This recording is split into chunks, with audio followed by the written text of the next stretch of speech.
Did anyone send you super chat in your stream? That is not activated yet, bro.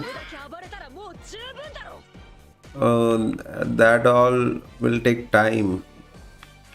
Little more time.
I see, but it's not helping.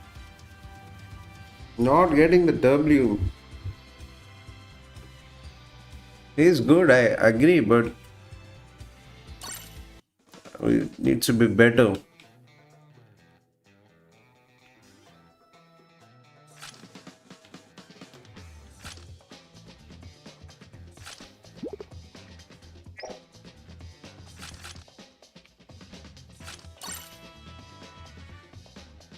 We're not playing well. Yeah.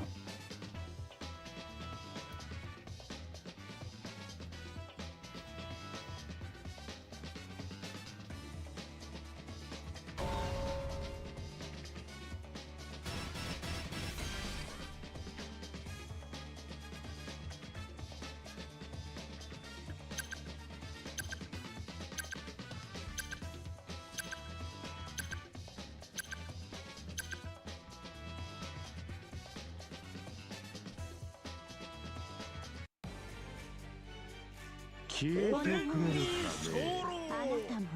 team ruined that.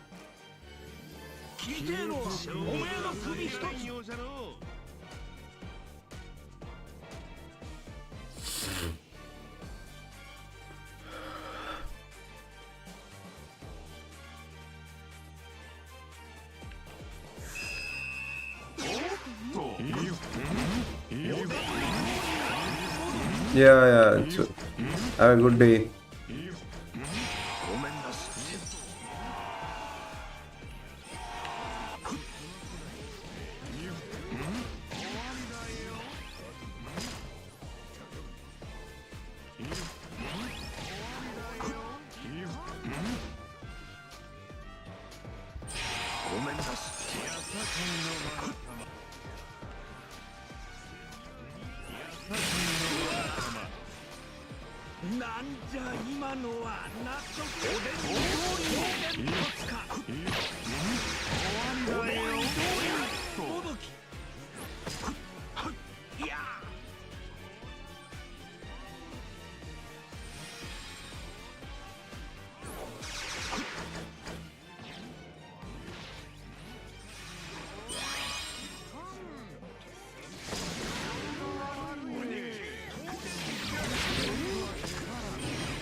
酒のおとぎになればよし。確実にテスト化にはいけんの。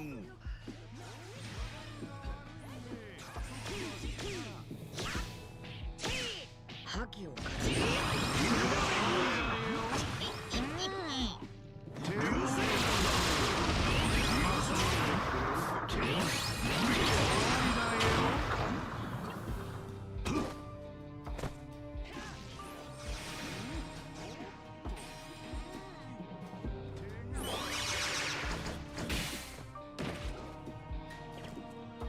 邪魔しよるの。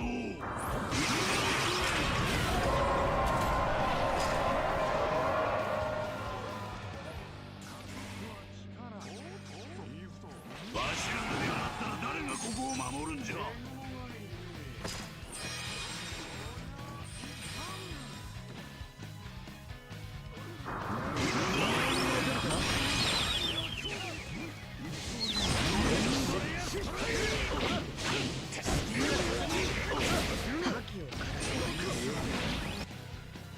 俺の冒険が始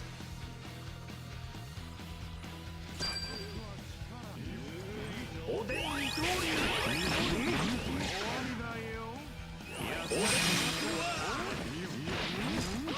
なんじゃ今のは。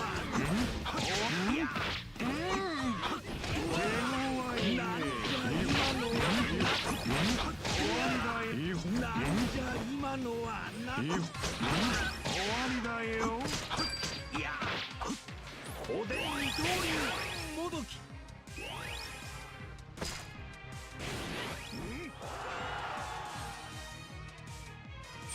ごめんなすって。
おでんに逃がしはしない。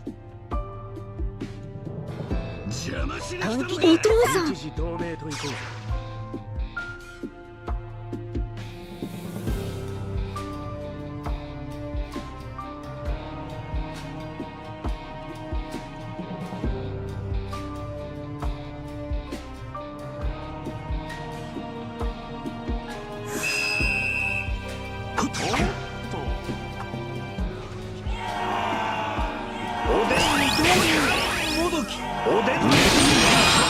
なんじゃ今のはな。なん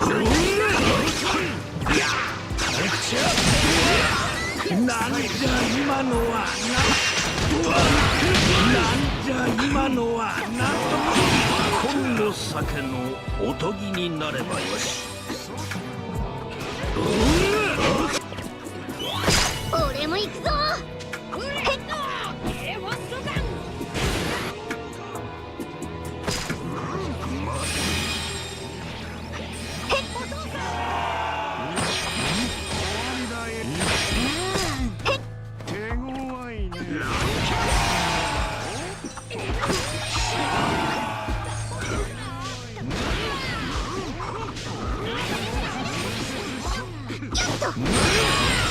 体ポイント。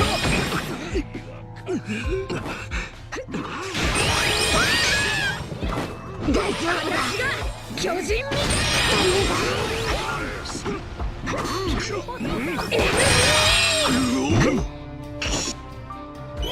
俺の冒険が始まった。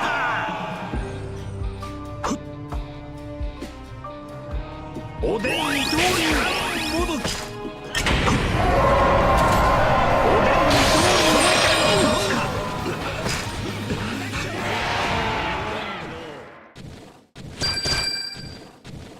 うちの最年長なめんじゃねえぞ。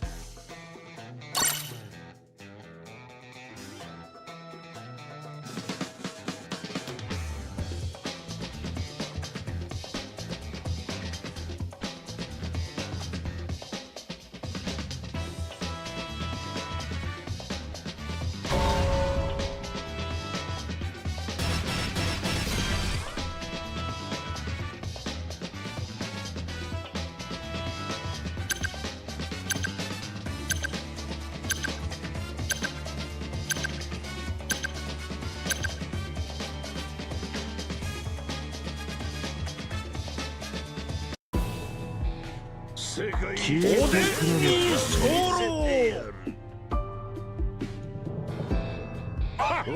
候その首取ったら帰ってやるよ。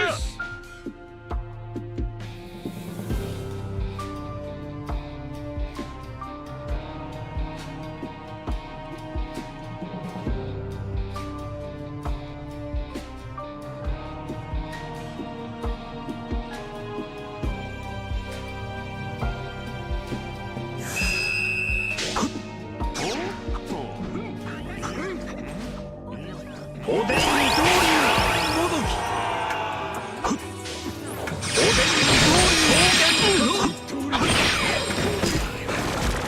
りなんじゃ今のは。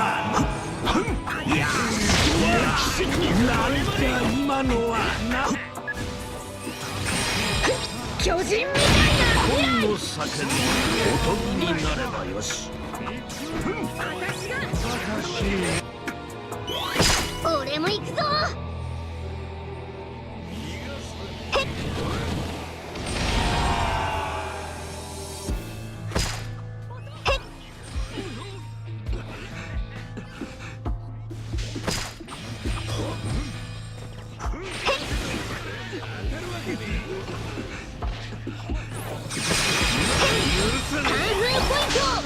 体ポイント。やめときな。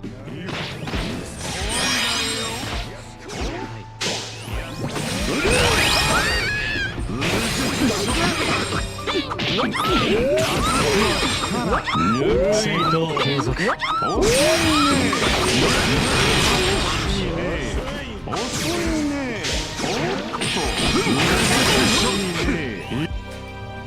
俺の冒険が始まった。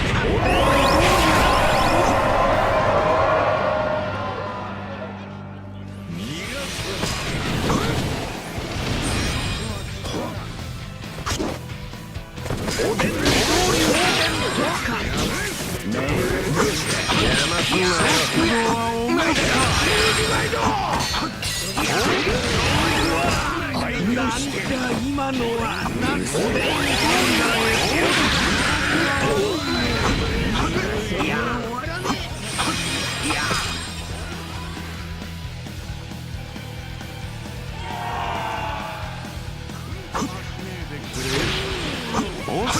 や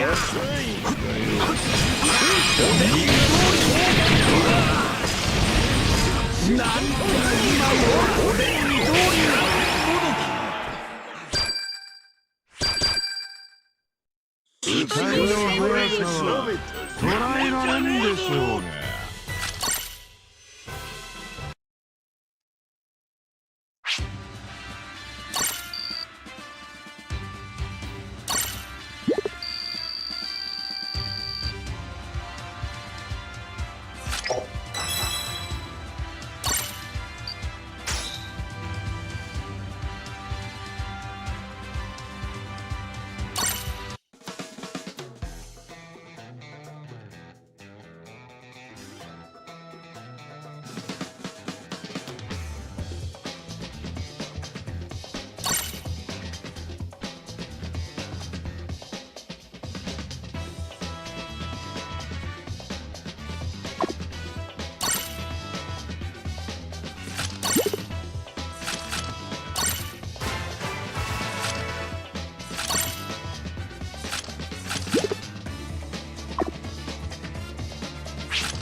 おでんに勝負。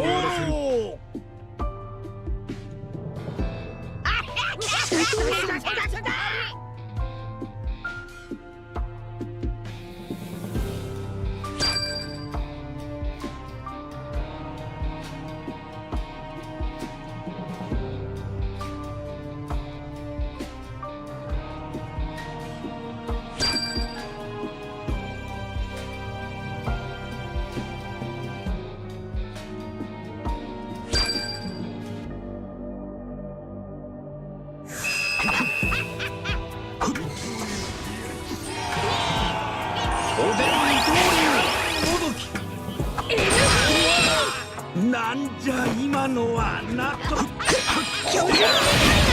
の酒のおとぎになる。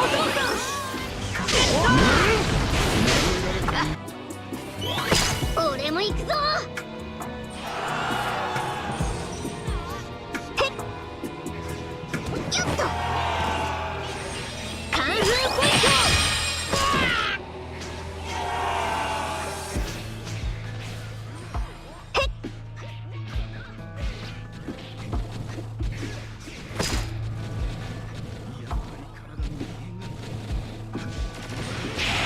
今のうちだ。へっカードポイント。楽しくなってきた。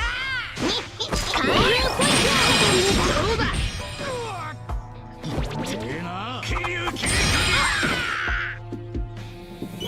俺の冒険が始まった。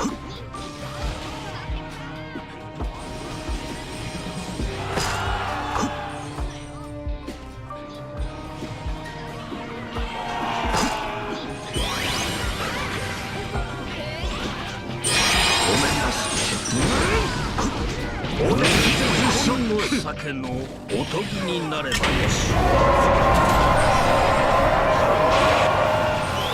俺も行くぞ。へっ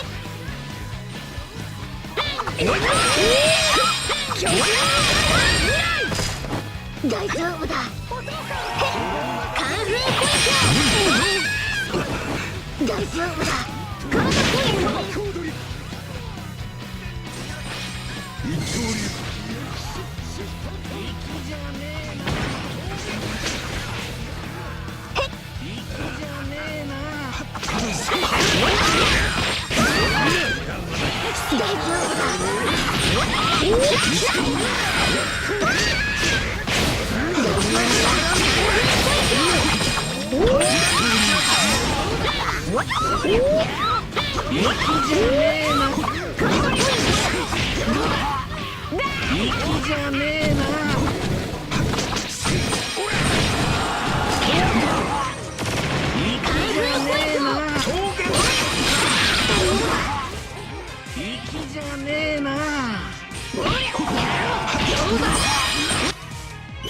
俺の冒険。おでん二刀流。おでん二刀流。なんじゃ今のはなんだ。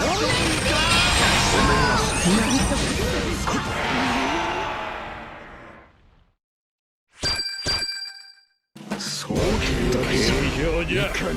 想像を超えるっても。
消えてくれるにソロ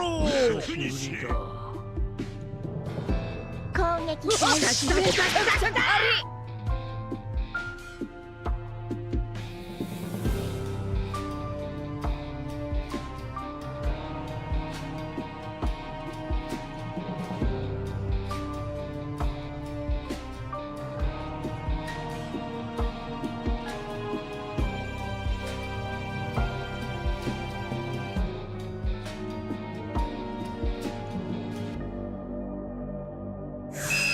おっとそれお面通りもどき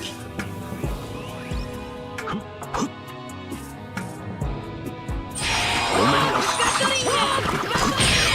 おでん通りなんじゃ今のは一本の酒のおとぎになればよい。どうだ。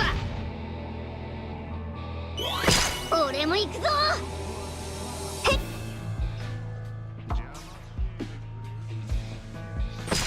へっ。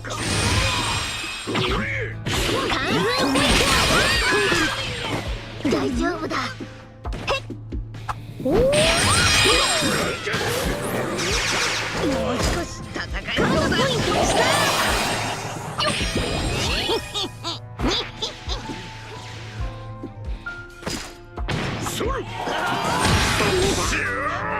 Hey, good morning, Goa.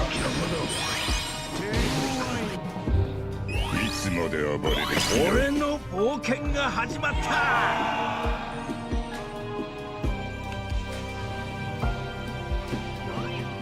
おでんどういう I am SS in other account. In this account, I am in S.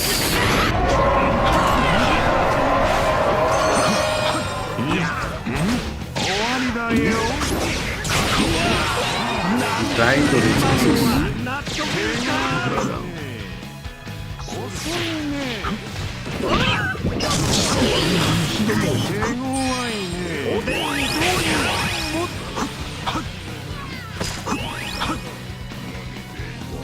何すんだ。おでんどういう暴言突か。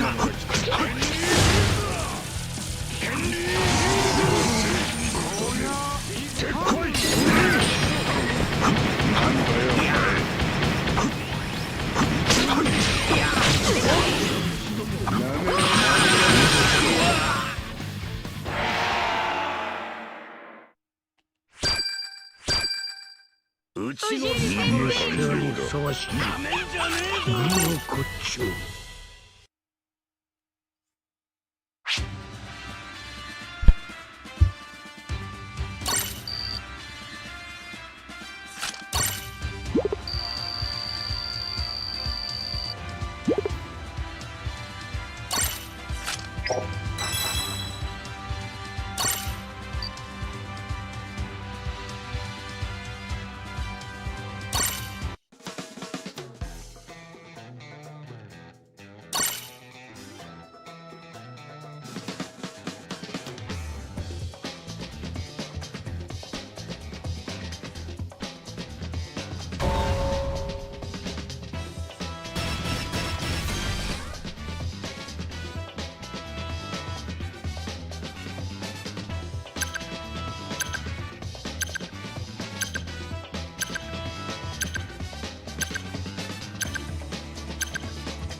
おでんにスコールを打ちのめす。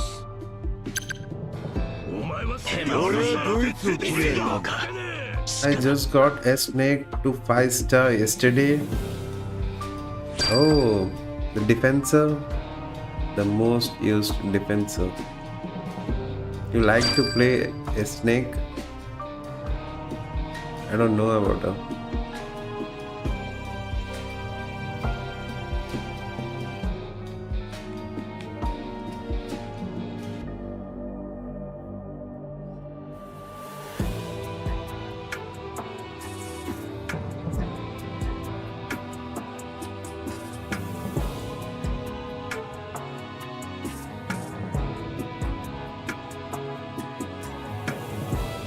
I play Garbs, Stussy. Stussy is very good after the buff.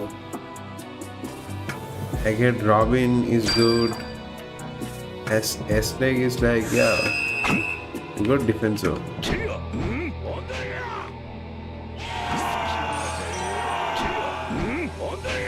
You in SS League, right?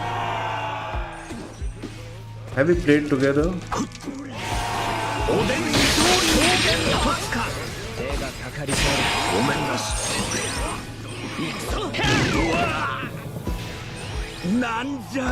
Yo, okay, I remember some match.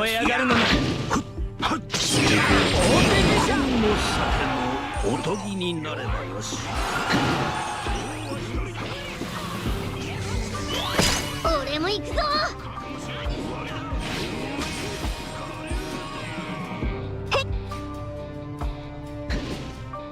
カンフーポイント。よっと。行くぞ。Garp is level 94. I'm going to work on him. Amazing. Garp is your favorite? I also like Garp, but now it's not my favorite.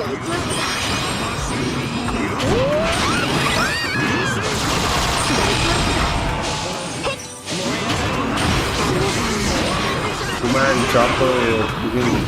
Kuma is cooking Garp very bad.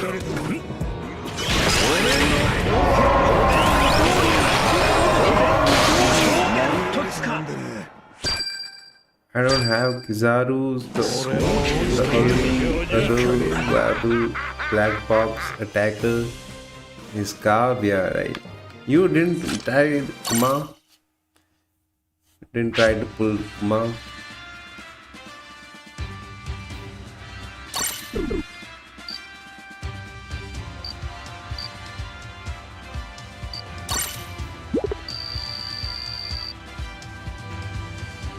Garp eats Kuma? I don't think so. I have knocked many Garp easily.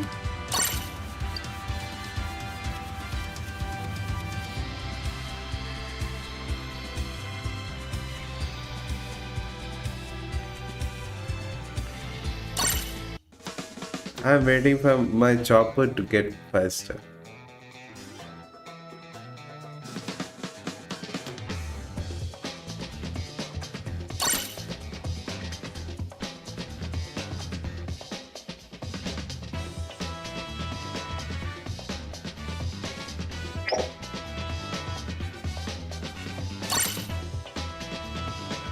90% of GAP players just spam skills.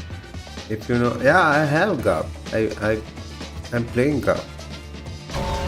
If you know how to use him, he eats Kuma. Should definitely try 1v1 your GAP and my Kuma.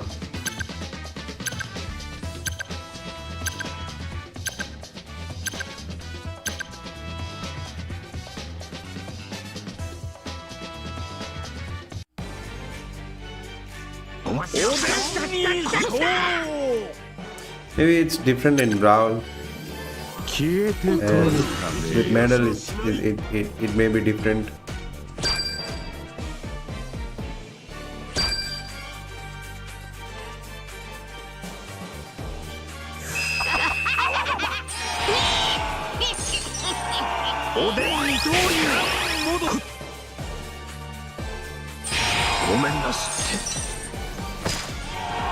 We should. My Garb has a medal set that boosts attacks, away reduces skill time.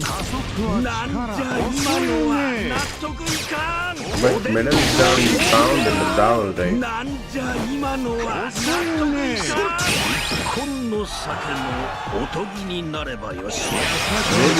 Maybe we can use medal and fight.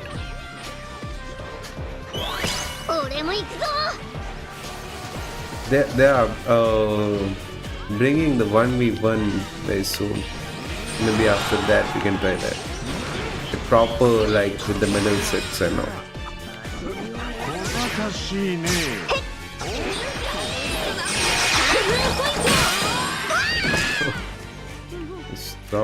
Throw my choker.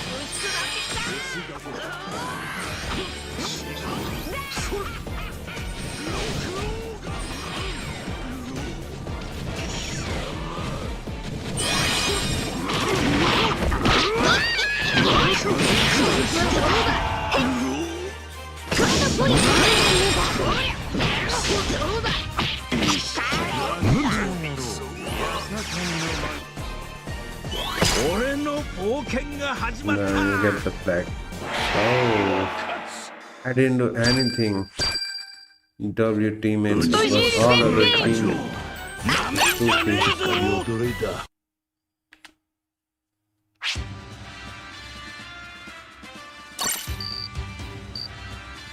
I want them to release an Extreme Rocks. Extreme Rocks. Rocks is a character.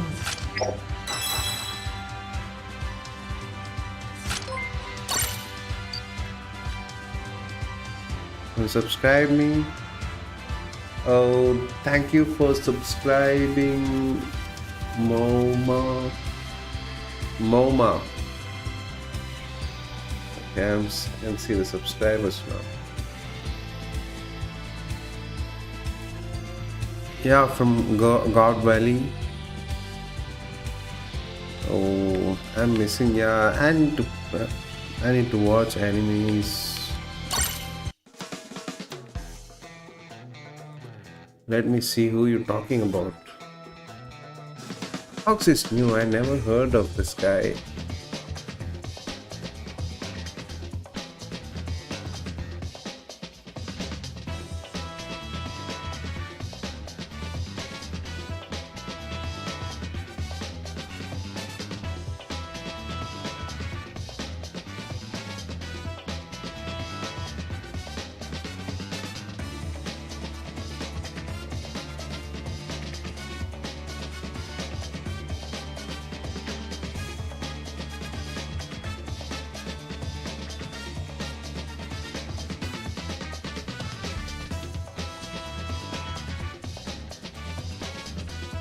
There in YouTube.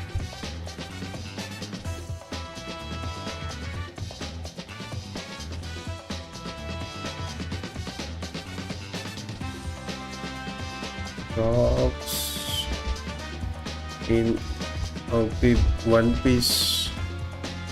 Yeah, in One Piece. Rocks the Zebek.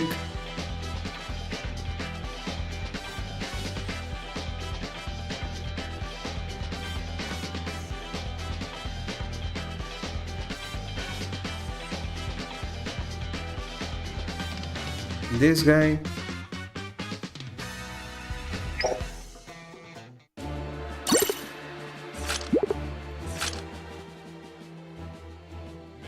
Let's see what's so good about this guy. Oh, this will give him copyright. We got this.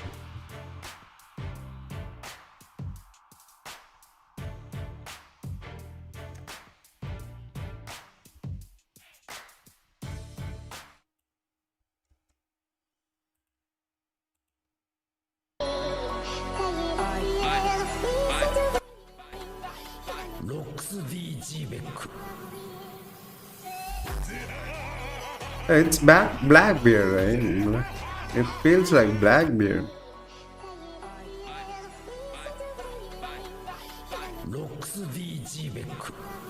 Zebig.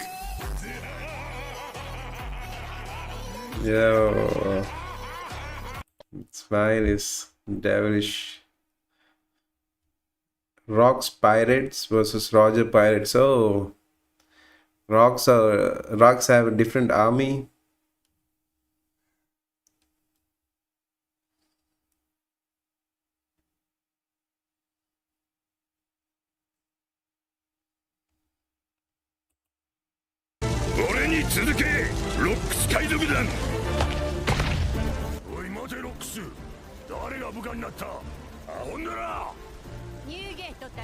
This is Whitebeard. This is Whitebeard.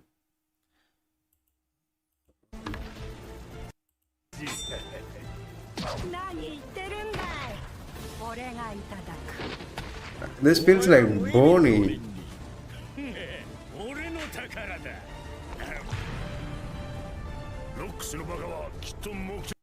That full rocks will be Big Mom and Kaido. Oh, it's Kaido. This is rocks. This one, I guess. Gloriosa. Oh, this girl is Gloriosa. Snake. No, sorry. Boa Hancock. Yo, you are there. You are there. This is Shiki. Pink is Big Mom. Why she is so scared? She was so ugly.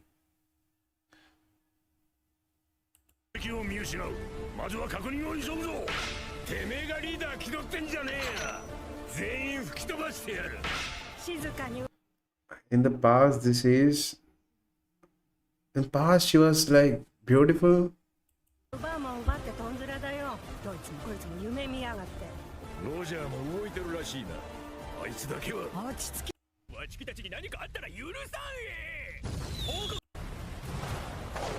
Oh, this guy, I guess. This is Roger or Rocks?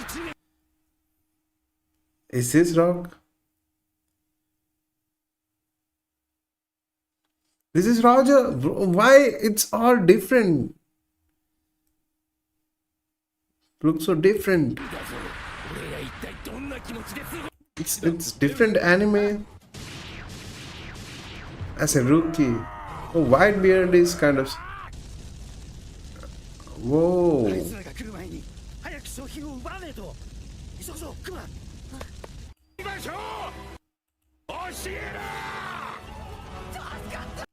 I don't think Rocks is even in this. Kuma Imoki Arcade. Kuma.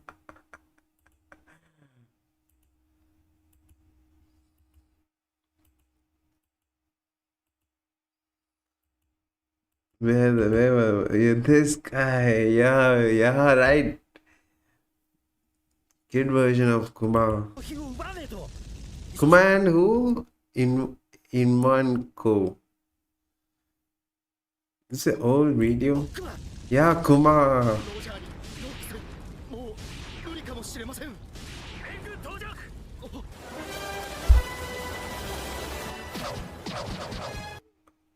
Who's this guy?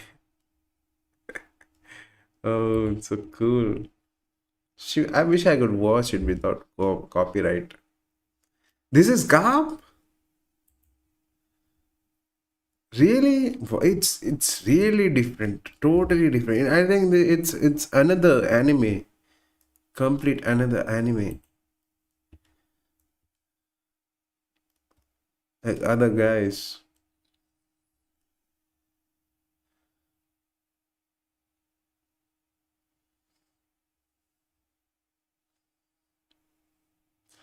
I didn't see rocks in it.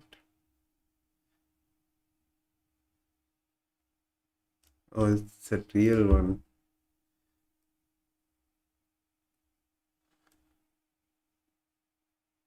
Let's see some latest video.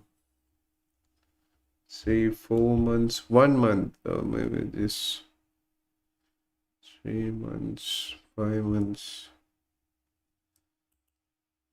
Do you know how Rox convinced all these legendary pirates to join his crew? Since the start of the series, nearly every captain gathers their crew by inviting strong new members aboard their ship, but not Rox D. Zebek. No, sir. After Rox made a name for himself by slaying an admiral in Reverie, looting the Celestial Dragon's funds, and much more, he decided it was time to put together a crew, but he did it in the most true-to-pirate way, utilizing the Davy Backfight tradition. Now, the last time we saw Davy Backfight was in the Long Ring Long Island arc, which most people recommended skipping, but Oda has brought back Davy Backfight nearly after 1,000 chapters, in which Rox competed against various pirate crews around the world in this deadly game. It looks like Katakuri. One by one. Katakuri guy. Rocks meet Emu. Yeah, bad guy. Okay. Rocks. One Piece will give us picture. It took both Carp and Roger to beat Rocks. Really? That guy beat Carp and Roger for real? This is the guy. He looks like scary. There is so less of real image. It's Blackbeard's dad? Oh, where did it go?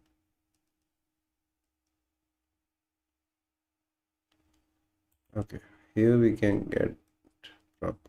No, it's still the manga image.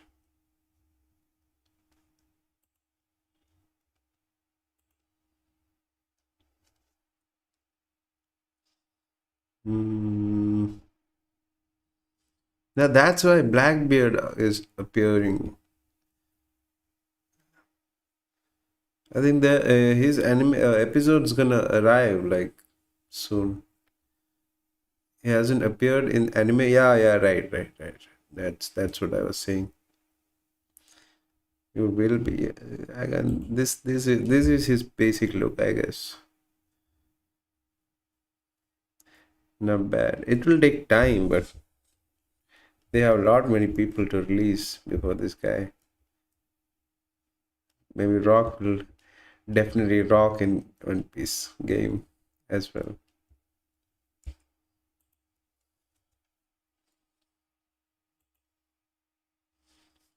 But Carp and Roger had to team up to beat him. Still they lost against. But where is it? Where is it? If the anime is not there, where did you see it?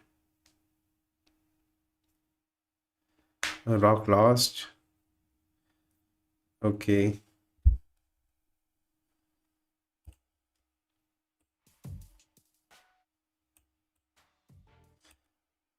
Oh, in the manga. Is it there in the latest manga? Then maybe he'll be definitely there in the game very soon.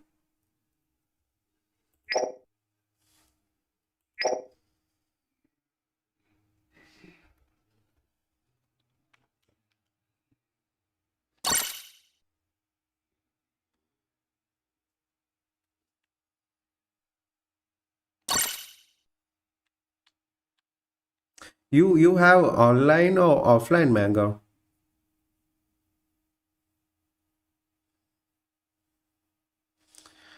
The last heap of character have been a flashback. The last heap of characters has been a flashback revealing Shank's dad, Blackbeard's dad, Roger, Big Mom, Kumar. Garb and all big main character. It was a flashback. Okay, okay. You have it online or offline? The manga.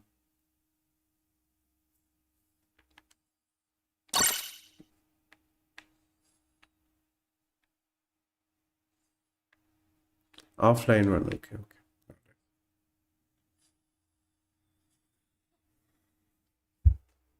That's good. I also need to have all of these updates. I need to know all of this. I'm streaming this. If I don't know, it's really bad.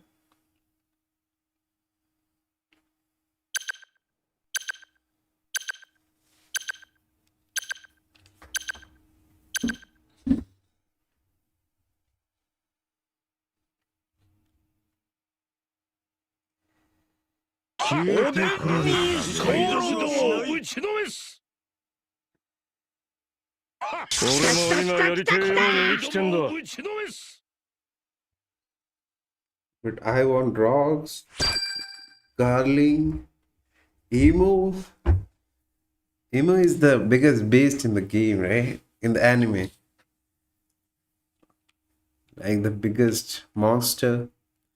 Shamrock in the game.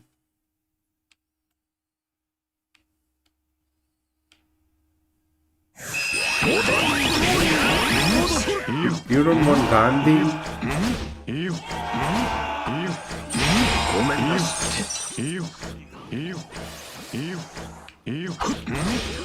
And the other adults.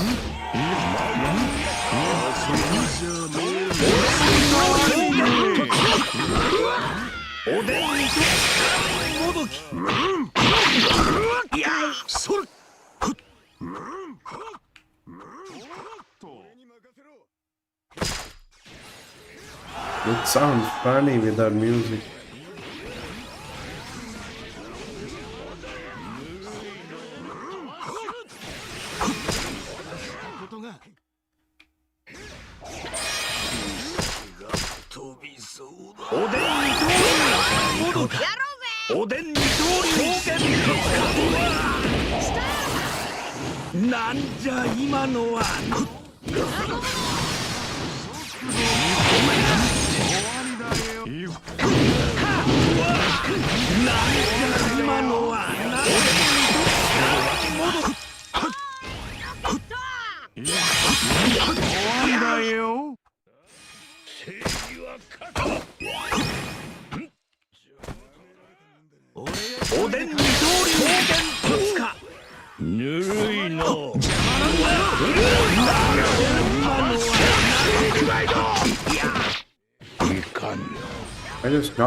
I just knocked the cow.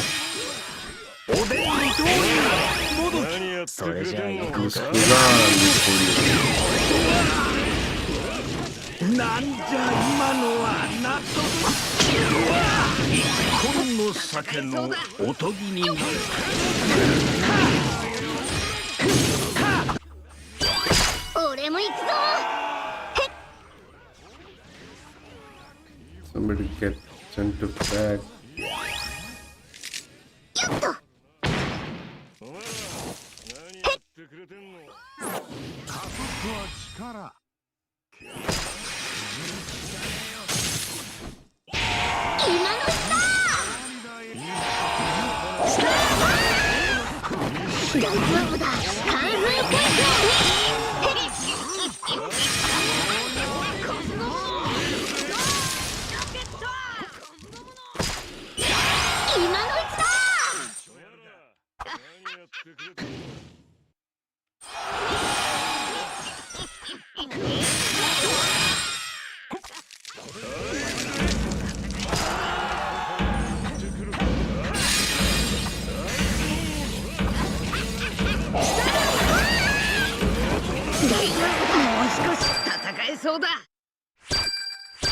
Oh, yes. A combined attack from Big Mom, Kaido, Whitebeard, Garb, Roger, Rocks did nothing to Emu. Yeah, that's what I'm talking about. He's the most powerful guy, right, in the emu. And no one know how he look about his look.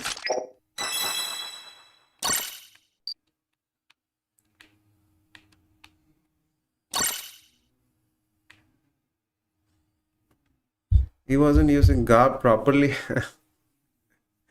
You're a garb supporter. Yeah, I also like garb a lot, but now interest is really low.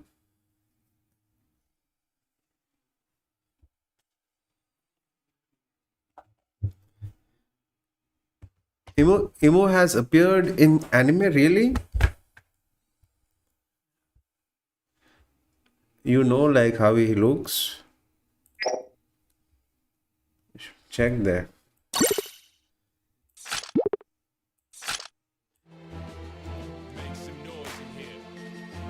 Sobo have fight him like what happened after the combined attack the Emu? Did it work?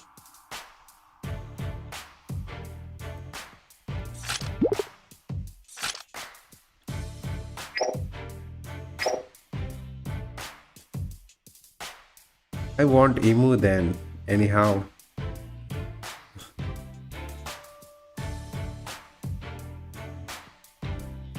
We should check that if it's there, if it's there in YouTube. Let me check.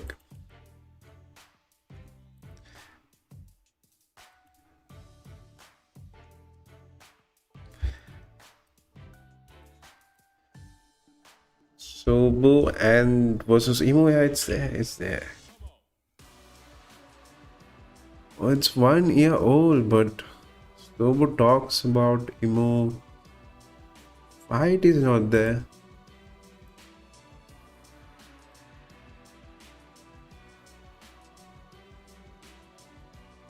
No, Emu turned rocks into a devil and forced rocks to attack the other. Emu controls everybody, right? Yeah. I know a story a little now. This is the fight.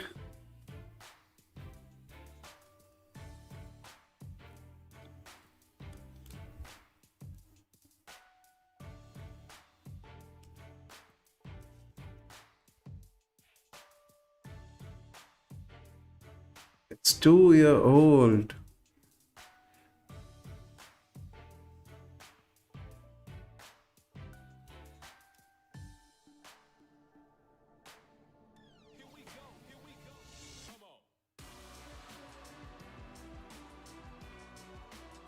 It's something recent is there.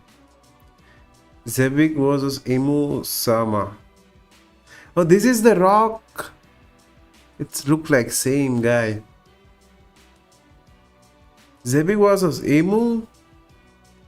Let's check this one.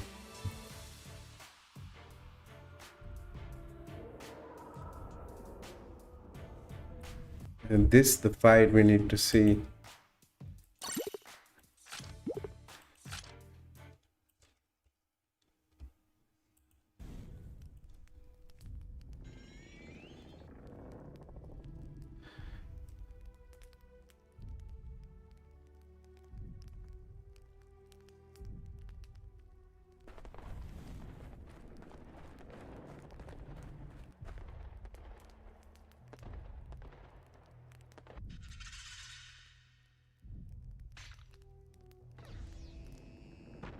There's a sword guy.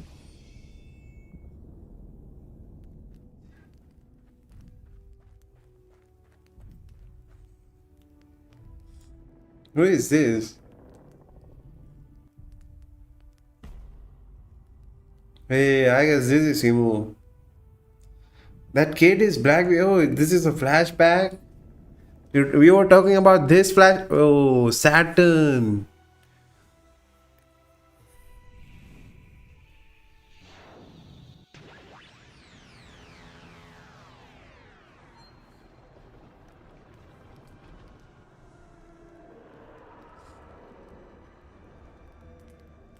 That's why all of these guys look different.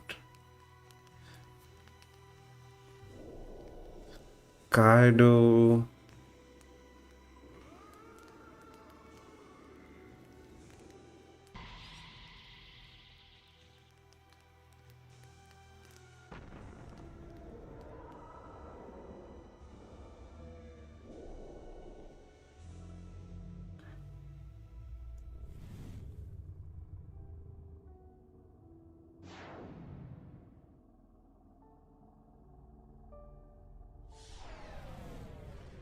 Who's this dog guy?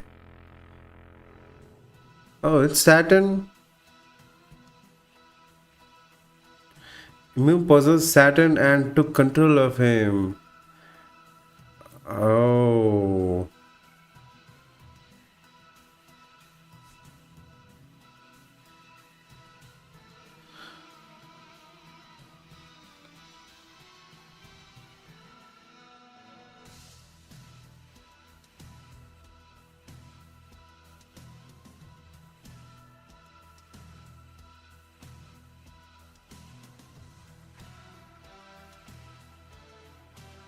Yeah, that's a Kainu, right?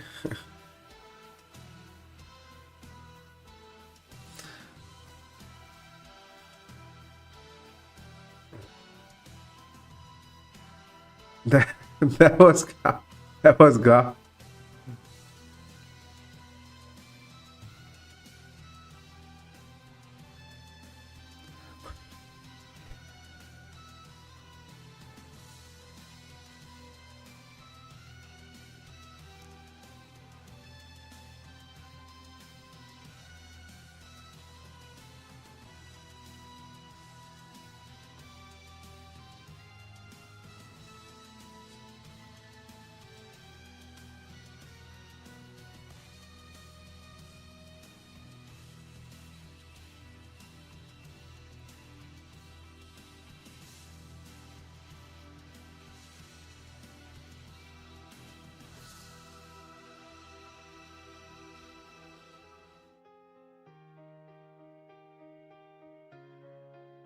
Shank?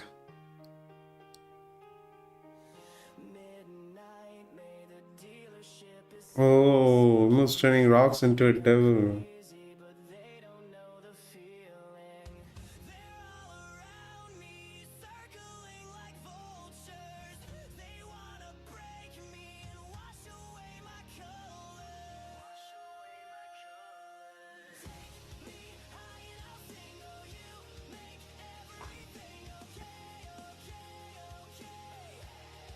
Shang was only a baby at this point.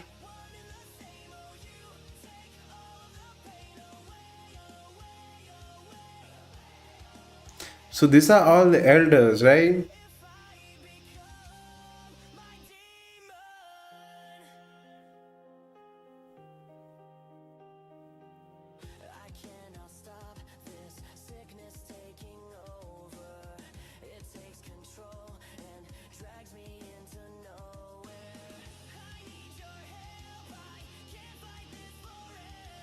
Whitebeard, Big Mom, Roger, Garp, and Kaido.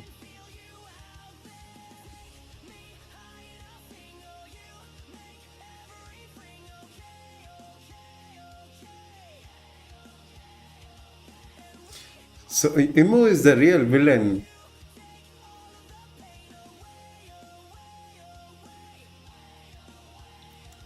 That's Rock's wife, and that kid was Kumar.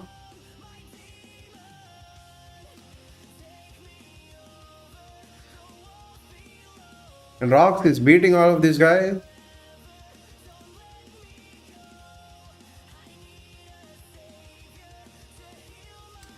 Oh,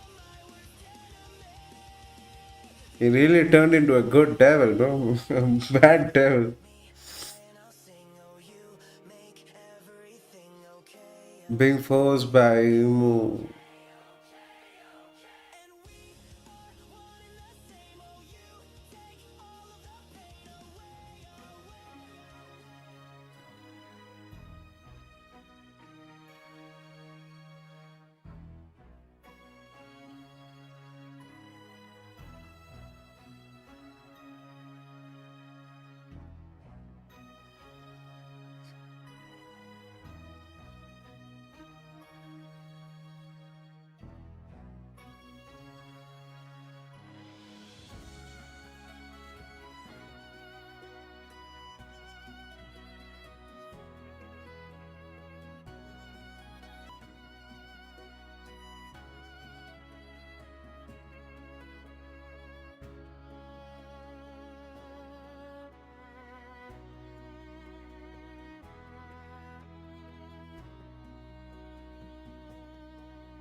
Dragon with the gun.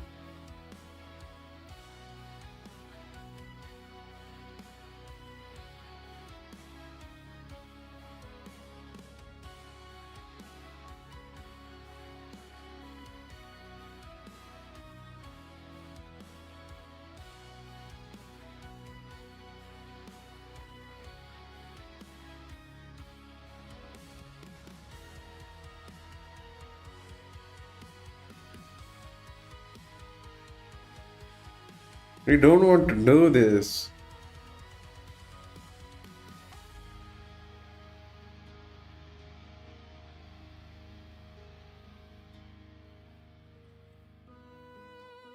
Yo, it's so sad to watch this.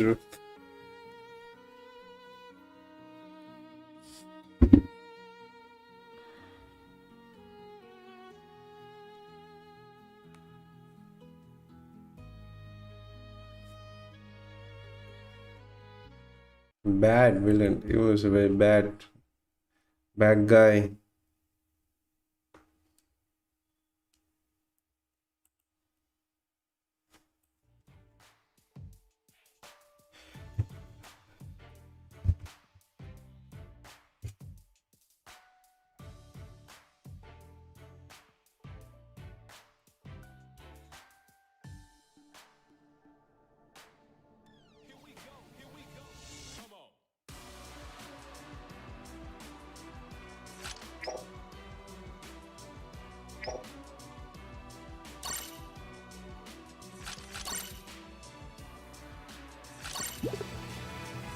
So this is the flashback, right?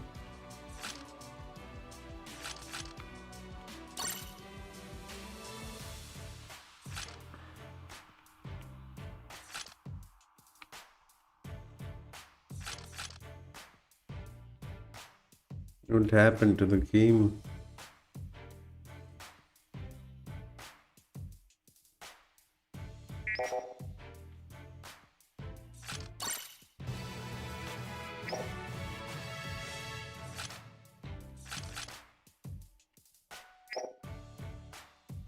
Oh,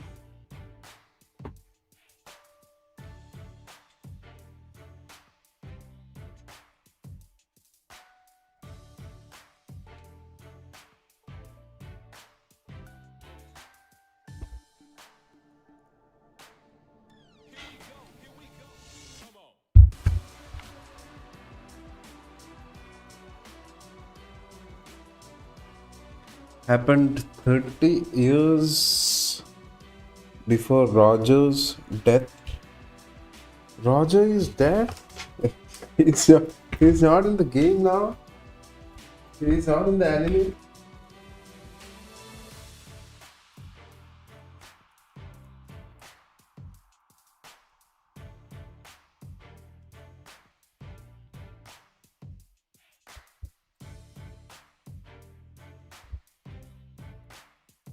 Something happened with that. He was executed at yeah, I saw that from the starting. Oh, he was in between the sword. Oh, poor guy. Something happened to my.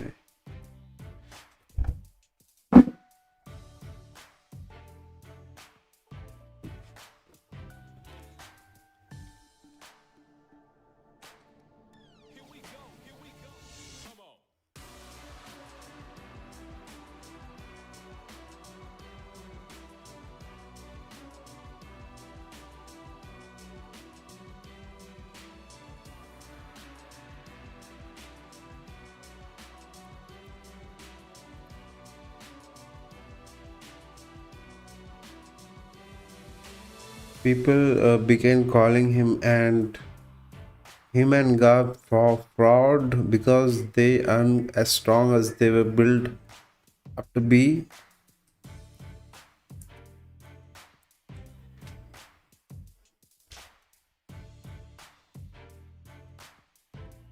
He was executed because he was a pirate, right? What happened to my light?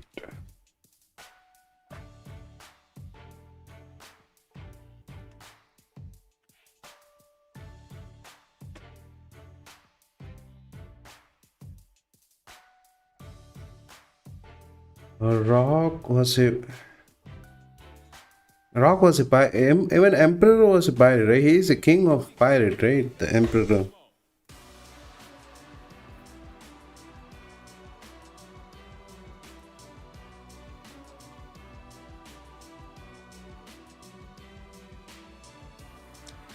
Strongest pirate to appear in the franchise so far. Oh, that's why you need him. He's the strongest guy.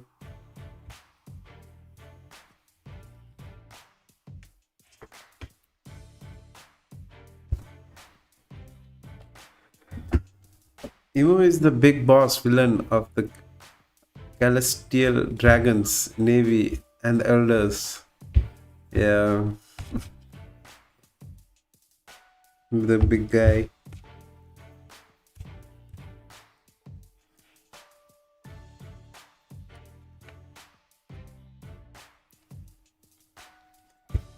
Shanks has a twin brother. Who is it?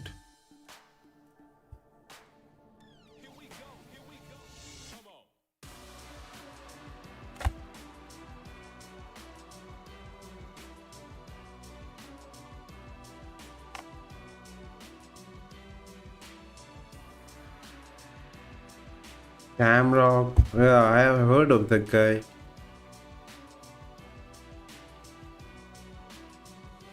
Garling is his father.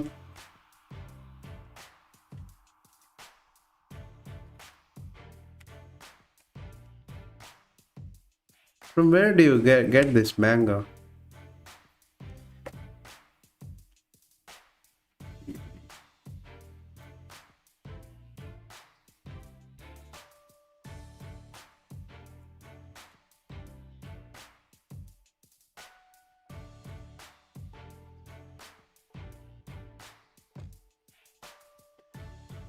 Garling is on pair with Prime Whitebeard.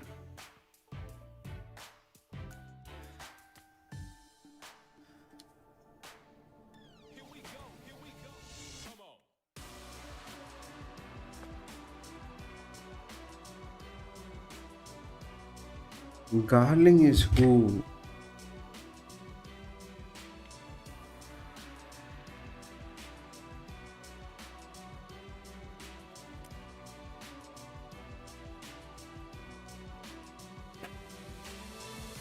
Let me check it on.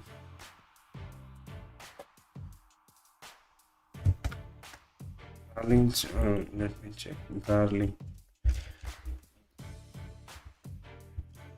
This yeah.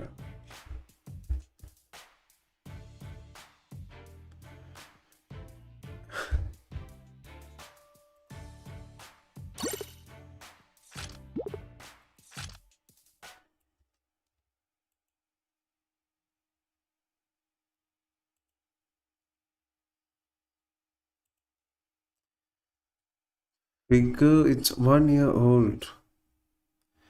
Young Garling Figureland.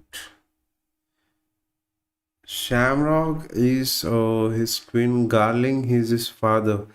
This is Shanks, not Shanks' father.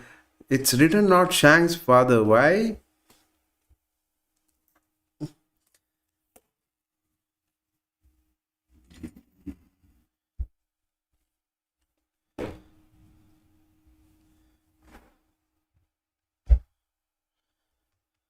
It's what this guy is saying.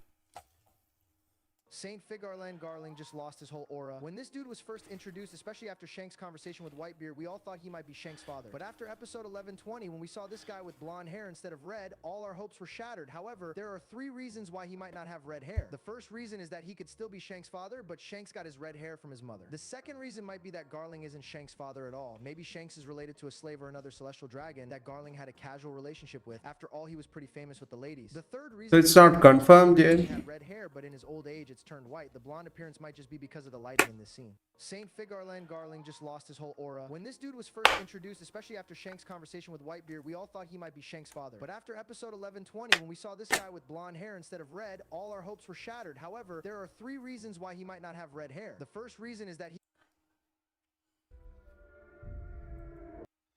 Search. Let me see his brother first. Shamrock. One Piece.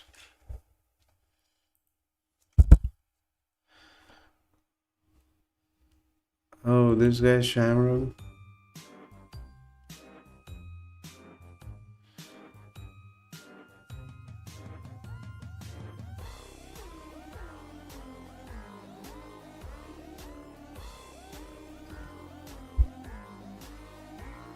He looks like same guy. Looks so similar.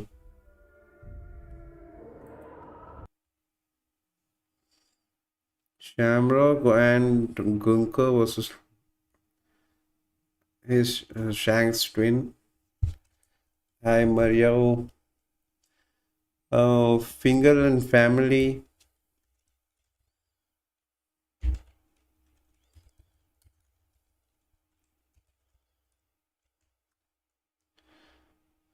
Google image.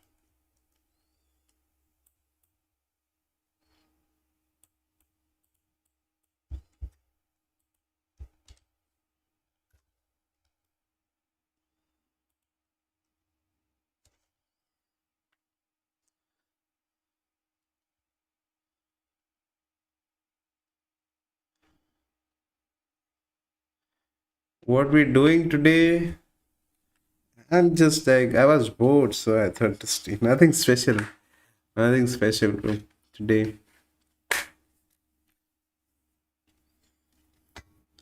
I'm just learning about this guy. Rock and new character of the game.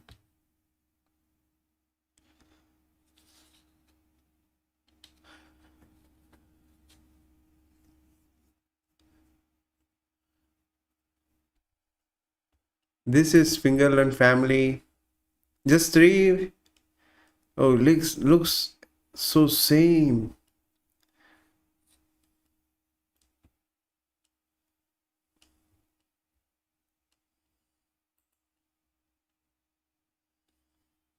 That's why they are twins.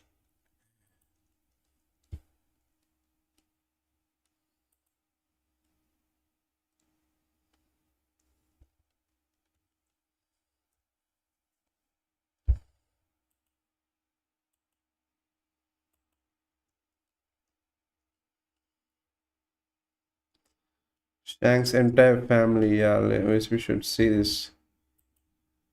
For over 800 years, the Figarland family has stood at the very top of the One Piece world, shaping history from the shadows. They fought alongside Emu to defeat Joy Boy, serving as the sword of the Celestial Dragons and commanding the God's Knight. They ensured the survival of the world government for all these centuries. Without them, the ancient kingdom would have won the War of the Void Century. And here's the real shocker. Shanks' bloodline isn't just ancient. It might not even be from this world. Yes, you heard that right. Oda has been dropping hints all throughout One Piece, especially from the new mural in Elbaf. Even the name Figarland itself. I've learned 2 together. I don't know about these things either. Shamrock being alien. Boa knows a lot of Figarland comes from the Greek word thing about this. Norse Fengari, which can be written as Figarando in Japanese, and with Garling literally having his hair and beard. This is speculation. I tend to lean towards this theory because Garling styling himself this way might be a way for him to stay true to his ancestral origins. But it's not just the name which is evidence of Shanks' alien allegations. So to understand that, we need to go back over 1500 years. At this era, the moons orbiting the planet were going through rapid advancement. Through Enel's cover story, we This is something different. It's not about anime. 6 moons which had advanced technology called the automatas.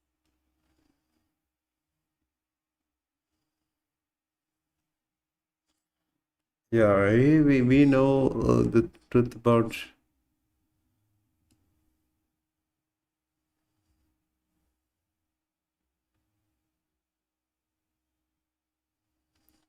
Fingerland. Oh, is this the manga?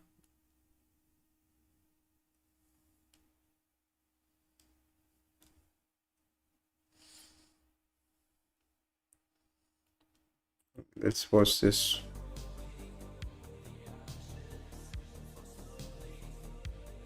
Garp is Luffy's father, right? That is a different manga, not One Piece. And who is this? This guy. Brother? Luffy have a brother?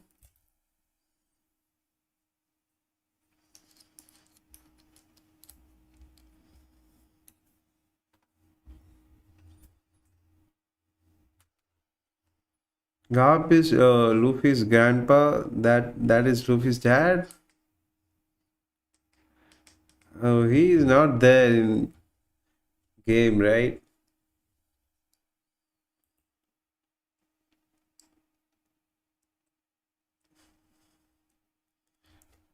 Let's watch the latest One Piece episode. Oh, Iron Giant versus Five Elder. This is the latest one. 1152. One Piece, episode 1152. We begin with Stussy to get out. With his back turned, he asked if she really didn't expect this reaction from him.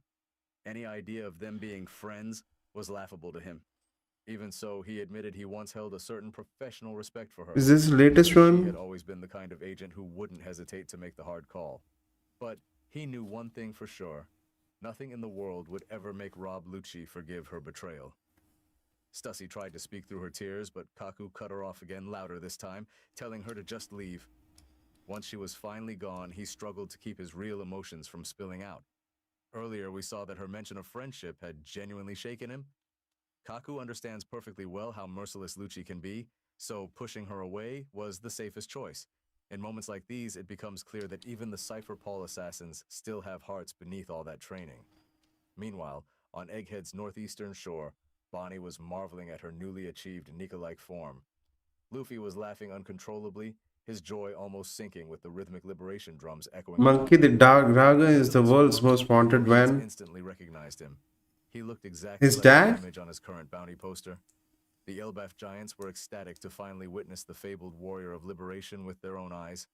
St. Mars let out a displeased grunt as he noticed the presence of two Nikas. It didn't take him long to realize Bonnie was copying the divine form thanks to her devil fruit abilities. Wasting no time, the Elder fired off a vicious beam attack to put them in their place. Luffy told the others that no matter what they Yeah, tried, oh, attacks alright. wouldn't do a He's thing still to this alive. creature. I thought He'd seen he was monsters gone like with it Roger. sliced, smashed, and crushed without feeling a scratch.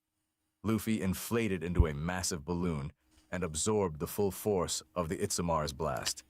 The attack clearly hurt, but he had a plan. He wanted everyone to throw him at the Elder with everything they had. Sanji and Frankie agreed instantly. No hesitation at all. Frankie even seemed pumped about the idea. Bonnie, on the other hand, looked completely stunned by their reckless strategy. Hearing this, Dory told the Straw Hats that they would personally deal with the giant bird-like creature. Brogy scolded their fellow giants, telling them to quit dancing around like fools and get the fire out so their ship could move again. The other giants were taken aback since their captains were literally dancing along to the drums of liberation moments ago. The way Elbaf worships Nika honestly feels like Japan's obsession with Sentai heroes. Luffy looked absolutely unhinged when he grabbed the Elder's wings, shouting at his crew to hurry up while That's he a still had the bird. beast restrained. As the trio prepared their combined attack, Sanji reminded Bonnie that the captain's orders are absolute. Ironically hilarious coming from one of the least obedient crews ever assembled. All three prepared special attacks just for this moment, and despite being new, Yeah, they weren't holding right. back at all. One of the Bonnie elder, even the had her bird, own right? partially coated spin on Luffy's elephant gun. The trio slammed their strikes into Luffy's exposed back, making him shriek in agony. Bonnie's jaw dropped. She truly didn't expect their blows to actually hurt him. Luffy kept on screaming as the force built up.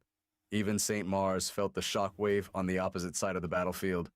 Luffy yelled that their attacks definitely hurt because they were coated with haki. Something very interesting. Out of the trio, Sanji was the only confirmed haki user until now. Bonnie clearly has it too based on her fist's appearance, but that raises the big question. Does Frankie finally have armament haki as well? I'm really hoping so. Sanji yelled at Bonnie not to hold back, while Frankie told her to keep hitting until the soul was crushed out of him. Bonnie wondered what was wrong with these lunatics. You'd think they were settling a personal grudge with their own captain? Still, Luffy kept bracing himself against the barrage of attacks, which was already impressive, given their strength. A massive bead of sweat slid down St. Mars's beak once he sensed the pressure rising. With one explosive Dawn balloon, Luffy launched the Elder out of sight like a Team Rocket send-off. He was pretty satisfied with the result and doubted the creature would be returning anytime soon. With that problem handled, it was time for them to escape. But Luffy grew concerned about the rest of their friends. Sanji said the others were supposed to be heading down toward them, but must have been delayed. Atlas immediately volunteered to go check, surprising Sanji. She knew York was watching them closely. As she rocketed upward, she quietly hoped they wouldn't lose any more Vegapunks after everything that's happened. Deep underwater, inside the sunken iron giant, the pre-recorded message from Dr. Vegapunk picked up again. The Den transponder looked like it had just woken up from a wild night out. Vegapunk uttered the word nothing, followed by fragments like of the sorts and that's why. We're receiving the message piece by piece. Far away on Whole Cake Island, the many siblings were shocked to see the broadcast resume out of nowhere. Even though Pudding has been kidnapped by Blackbeard and Big Mom is missing, none of them would dare miss what might be the most important broadcast of the entire era. Everyone was confused about Vegapunk's remark regarding a will that continuously passes from one generation to the next. It became obvious that we had missed a crucial piece of information tied to the will of D. Vivi, and Morgans were stunned when the transmission suddenly resumed. Some people assumed the interruption must have been caused by a bad signal. York contacted the Gorosei to explain that the broadcast hadn't actually been cut, only paused. The Den transponder's memory core was still intact. If they wanted the message gone for good, they'd have to physically eliminate the device. Vegapunk could only hope that his words would reach those who had suffered under the weight of this inherited will. Unfortunately, nobody managed to hear that missed segment. Meanwhile, somewhere far from civilization, Gaiman was enjoying a carefree life off-grid with his post-time skip sweetheart Sarfunkel. Back near Luffy, the Straw Hat Captain was stunned by what he saw above him. Debris kept raining down, confusing everyone at first, but it didn't take long for the Marines to realize this wasn't rain. It was chunks of buildings and Cypher Paul agents plummeting from the sky. They hurried to catch them before the agents hit the ground. Even the Seraphim were retrieved during the chaos. Luffy shouted that the giant worm-like creature was spitting everything out like a fountain. Dory grew uneasy, warning that if the monster turned its attention toward them, they needed to get moving immediately. His concern was validated in an instant when Jupiter shifted focus. The massive creature began trying to swallow the ancient Elbaf ship whole, undoing every bit of progress they had made escaping. Ready for action, Luffy struck the creature with an enormous punch. His giant-sized fans roared with excitement at his display. Vice Admiral Dahl and the other nearby Marines, however, were far from impressed. This situation had reached a level of absurdity even they struggled to comprehend. Then the massive boar elder began to snort violently. St. Workery barreled past both Luffy and Jupiter, charging directly toward the ship. Luffy yelled that the boar's hide was extremely tough, while Dory and Brogy urgently ordered their crew to get the vessel moving. They knew all too well how dangerous the elder beast was. The elder launched himself over the sea, completely prepared to slam into the ship. Although how he planned to recover afterward, considering the sea nullifies devil fruits, was anyone's guess. Bonnie, exhausted from sustaining the NECA-like freedom form, couldn't assist. The transformation drains its user heavily. Luffy himself shrivels up like a dried apricot when his power ends. Suddenly, Luffy reacted to a sensation coming from deep below. At the same moment, Dory and Brogy screamed in terror for their ship's safety. Then, emerging from the waves with colossal force, came the Iron Giant. The enormous automaton smashed straight into the boar elder, shattering one of its massive tusks. And then, echoing from somewhere within that machine, came a voice from the distant past, Joy Boy himself. In that ancient memory, Joy Boy told the Iron Giant, Emeth, that the moment they'd been waiting for had arrived. Warkery was knocked back toward the island. Emeth, however, questioned what Joy Boy truly meant by this moment. Dory and Brogy's eyes practically escaped their skulls as they tried to make sense of the overwhelming machine standing before them. Luffy, on the other hand, was overwhelmed with pure joy. His eyes sparkled like constellations as tears streamed down. He was thrilled beyond words to finally witness the giant robot awaken in full glory. Nearly 3 decades into the past, back when Dr. Vegapunk was stationed on Punk Hazard during the height of his brilliance. The island still looked untouched, long before the Admiral clash that would later warp its entire climate. Right in the middle of this peaceful era, a desperate plea echoed through Vegapunk's lab. A lone man begged the scientist to help uncover the truth buried within the Void Century. He insisted the world deserved to know its own history.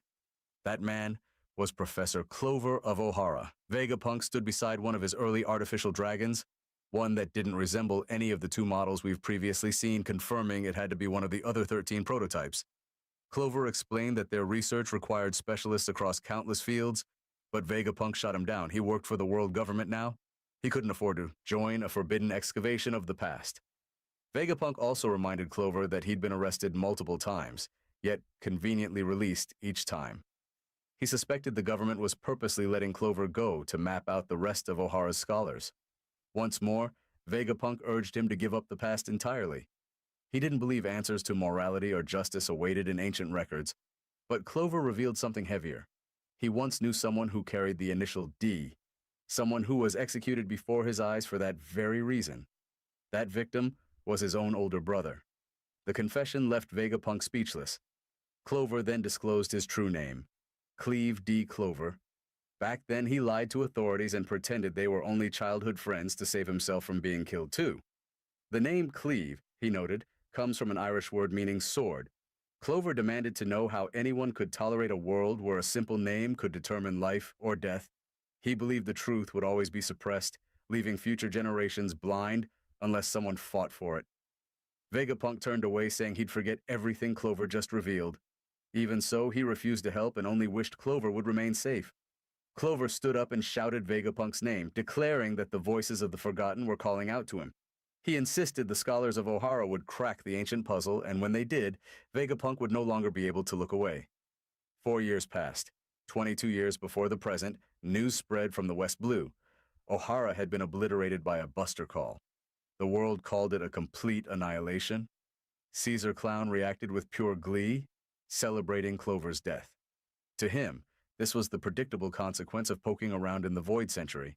He doubted anyone would ever dare attempt it again. Vegapunk silently remembered Clover's final words, staring sorrowfully at Robin's very first bounty poster. Months later, he traveled to O'Hara's scorched remains. There, he encountered Monkey D. Dragon and witnessed giants salvaging countless books from the lake. Dragon believed Clover must have had a chance to run, which meant he chose to die with his people.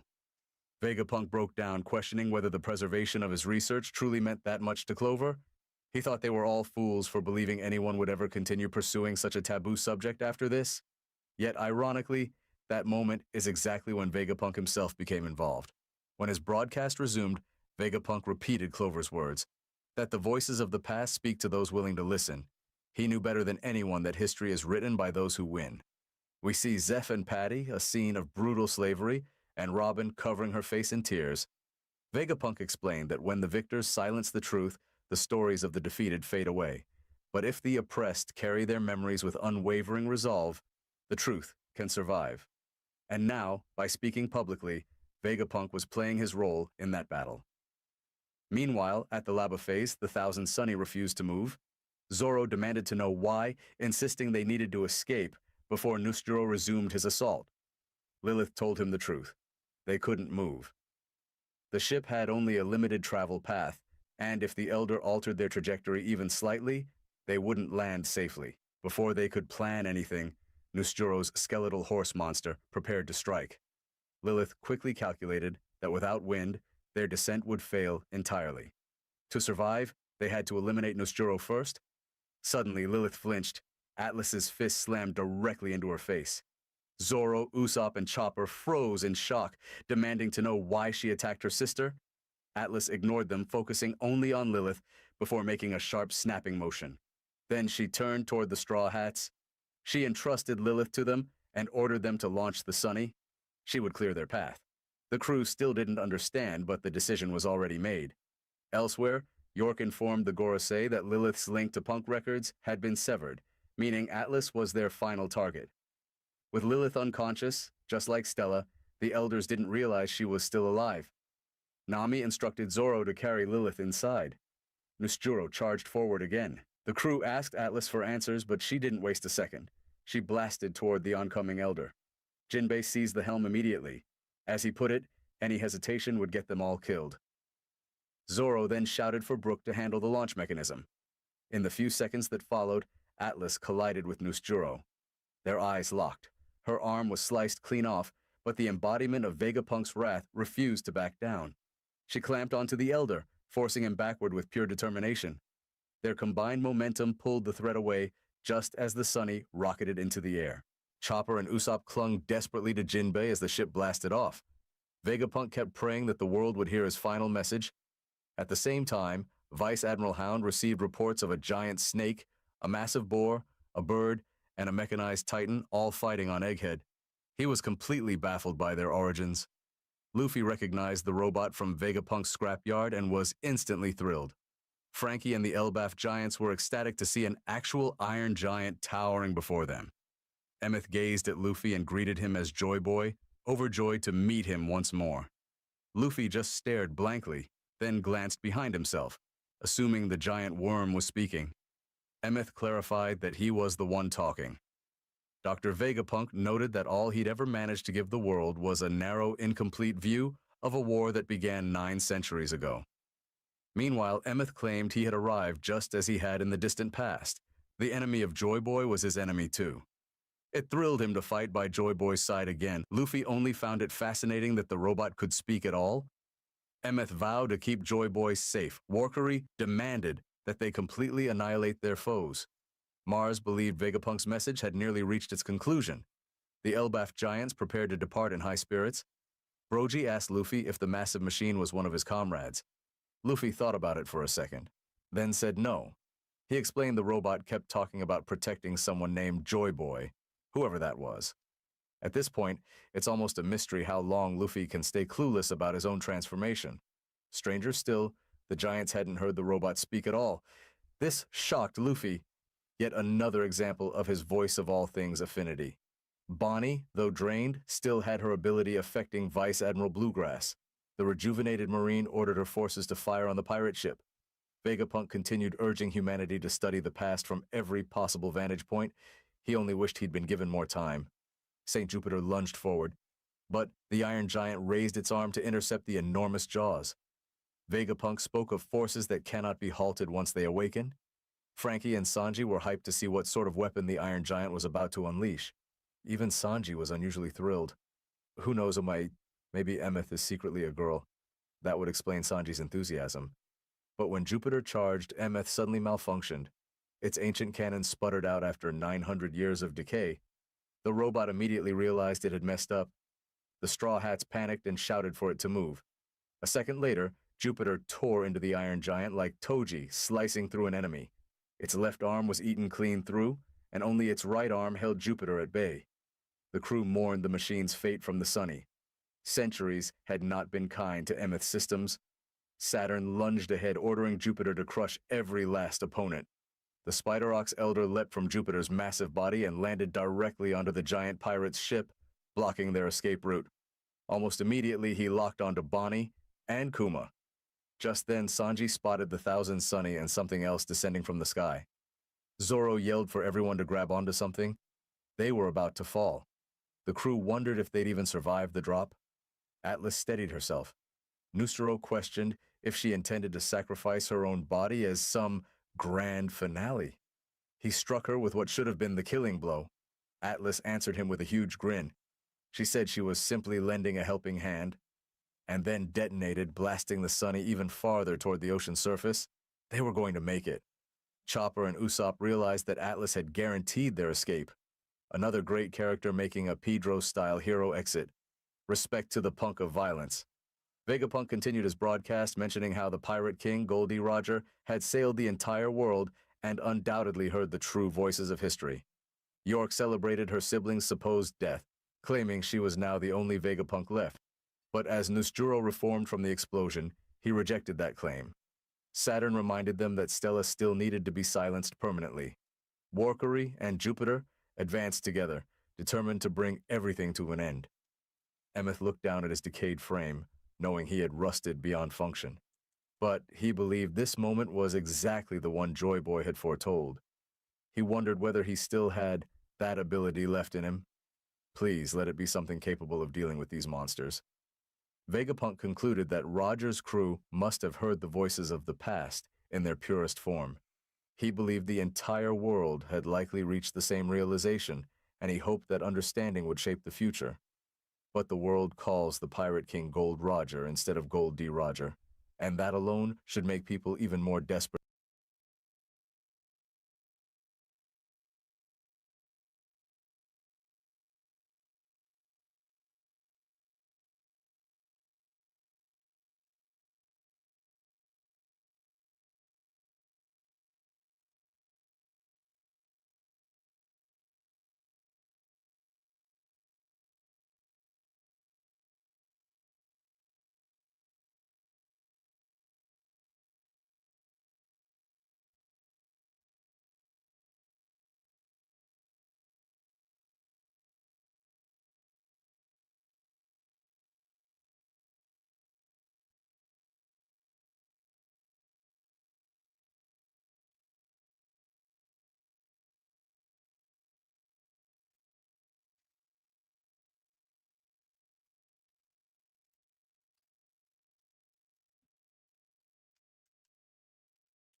Spoilers for chapter 1168, Elbas Snow. If you're not caught up,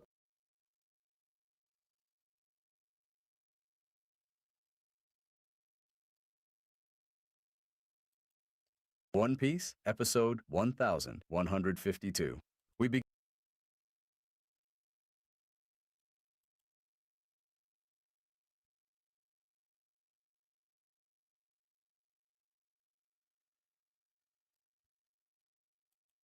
One Piece, episode 1151. Chaos erupting across the Marine fleet. After being hurled away by Warkery, the Iron Giant instantly turned into a nightmare for the surrounding ships. None of the Marines had the slightest clue what this ancient machine was, and all they could do was panic as the metal titan threatened to drag their vessels under. It plunged straight into the water, pulling nearby ships down with it, and the Denden Mushi embedded inside shut off like it had fainted. Vegapunk's pre-recorded message resumed for a brief moment. He seemed ready to reveal a crucial name, possibly someone tied to the mysterious D. Many fans immediately thought of Nefertari D. Lily. Now fully submerged, the Iron Giant began muttering, as if searching for someone. It kept asking where Joy Boy was, repeating the question even as it sank deeper. And honestly, it makes you wonder, were these questions meant for the present? Or were they memories echoing from 900 years ago?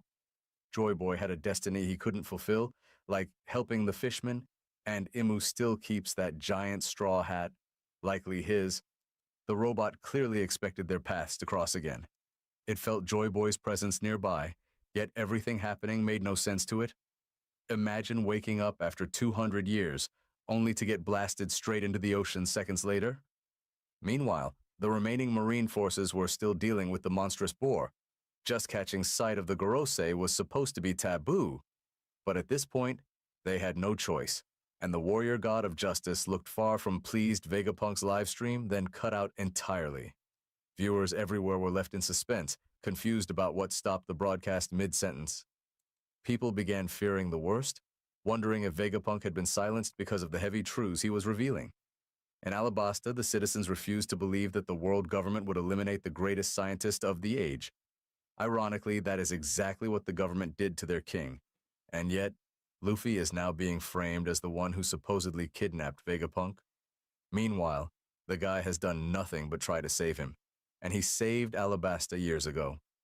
We cut to a king that isn't immediately recognizable. The chef beside him insisted that the world government would never execute a mind as brilliant as Vegapunk's, even if he had broken a few rules. It really shows how much trust, or blind faith, the government has cultivated.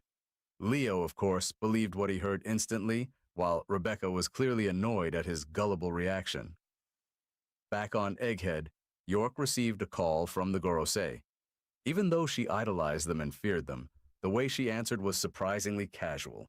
They asked how many of the Vegapunks were still alive besides her. York checked punk records to see whose signals remained. She detected only 2. Vegapunk Lilith, the number 2 body, and Vegapunk Atlas, number 5.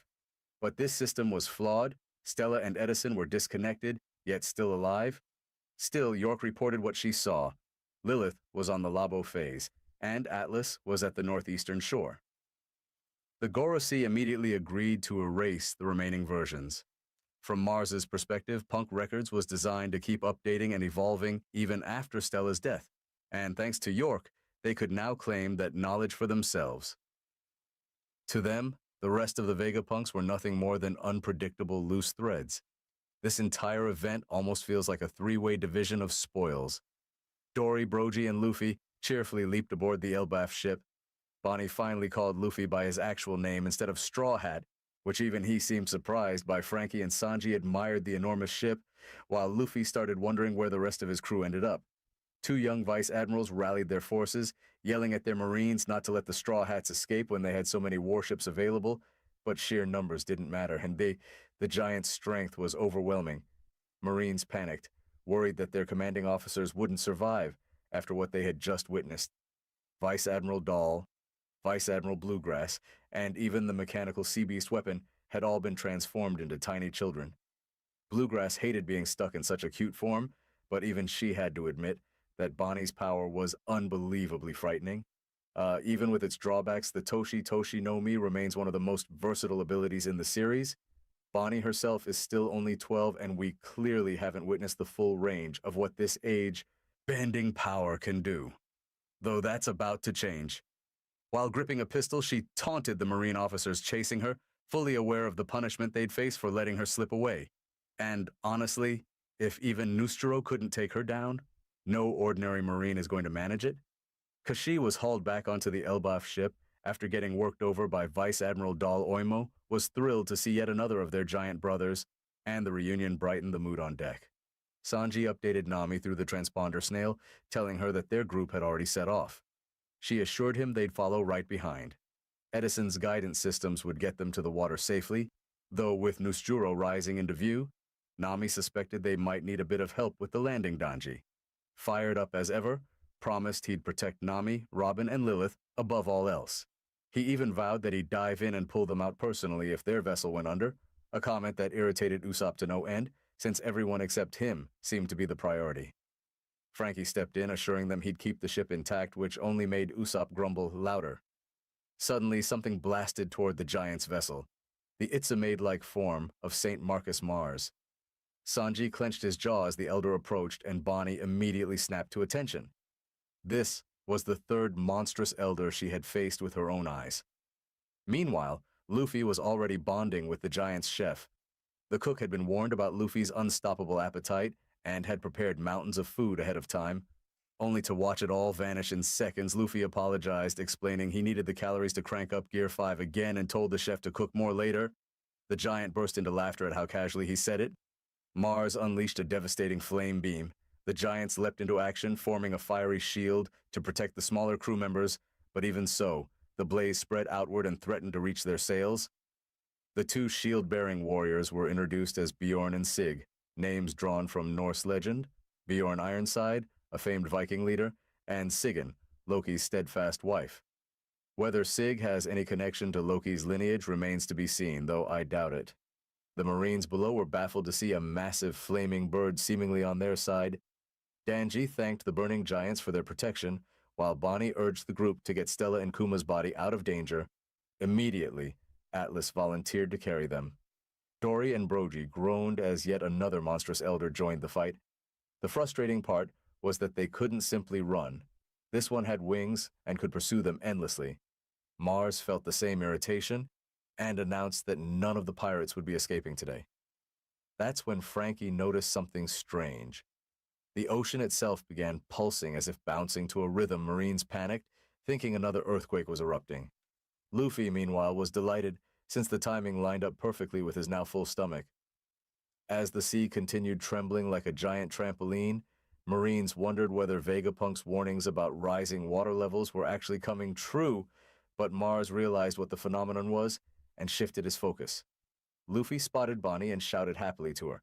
Shocked, she exclaimed, "Nika!" once again, though Luffy still had no clue what she meant. Bonnie had gone through so many names for him at this point that even she looked confused.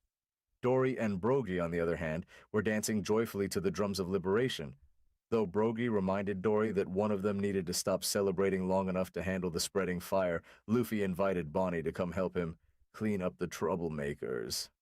She doubted she could keep pace with him, but Luffy, even without understanding her devil fruit, believed she could. Hearing that confidence, she remembered what he told her earlier.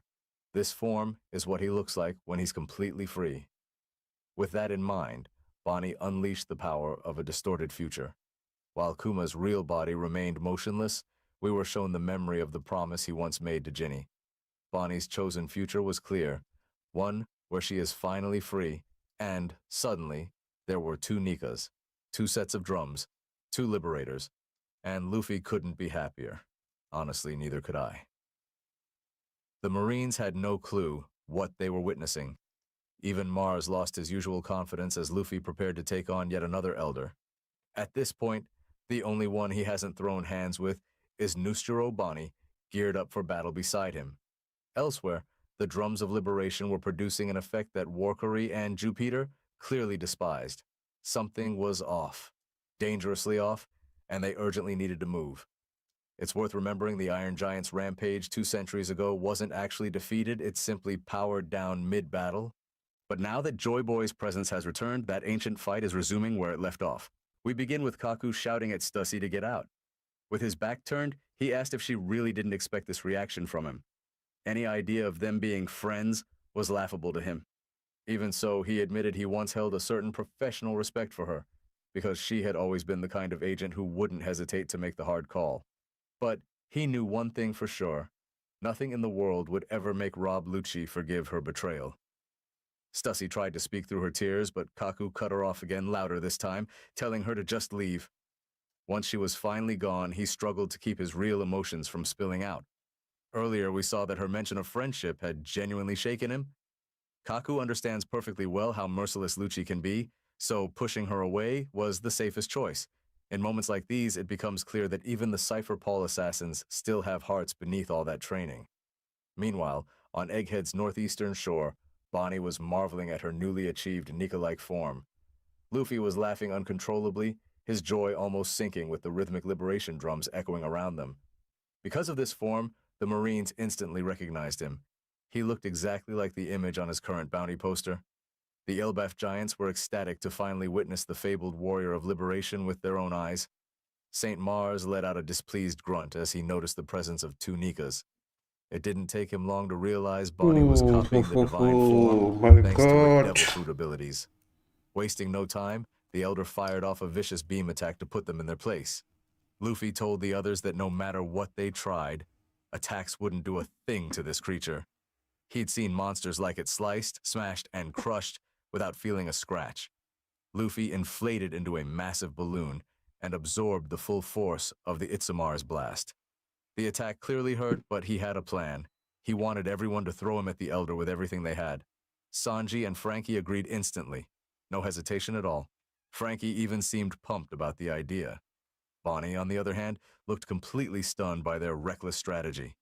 Hearing this, Dory told the Straw Hats that they would personally deal with the giant bird-like creature. Brogy scolded their fellow giants, telling them to quit dancing around like fools and get the fire out so their ship could move again. The other giants were taken aback since their captains were literally dancing along to the drums of liberation moments ago. The way Elbaf worships Nika honestly feels like Japan's obsession with Sentai heroes. Luffy looked absolutely unhinged when he grabbed the Elder's wings, shouting at his crew to hurry up while he still had the beast restrained. As the trio prepared their combined attack, Sanji reminded Bonnie that the captain's orders are absolute, ironically hilarious coming from one of the least obedient crews ever assembled. All three prepared special attacks just for this moment, and despite being new, they weren't holding back at all. Bonnie even had her own partially coated spin on Luffy's elephant gun. The trio slammed their strikes into Luffy's exposed back, making him shriek in agony. Bonnie's jaw dropped. She truly didn't expect their blows to actually hurt him. Luffy kept on screaming as the force built up. Even St. Mars felt the shockwave on the opposite side of the battle. St. Mars's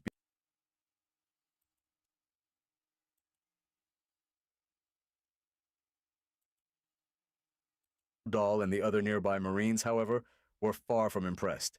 This situation had reached a level of absurdity even they struggled to comprehend. Then the massive boar elder began to snort violently. St. Workery barreled past both Luffy and Jupiter, charging directly toward the ship. Luffy yelled that the boar's hide was extremely tough, while Dory and Brogy urgently ordered their crew to get the vessel moving. They knew all too well how dangerous the elder beast was. The elder launched himself over the sea, completely prepared to slam into the ship. Although how he planned to recover afterward, considering the sea nullifies devil fruits, was anyone's guess. Bonnie, exhausted from sustaining the NECA-like freedom form, couldn't assist. The transformation drains its user heavily. Luffy himself shrivels up like a dried apricot when his power ends. Suddenly, Luffy reacted to a sensation coming from deep below. At the same moment, Dory and Brogy screamed in terror for their Joy Boy told the Iron Giant, Emeth, that the moment they'd been waiting for had arrived. Workery was knocked back toward the island. Emeth, however, questioned what Joy Boy truly meant by the Yeah, we can watch this to be updated of anime.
おでんに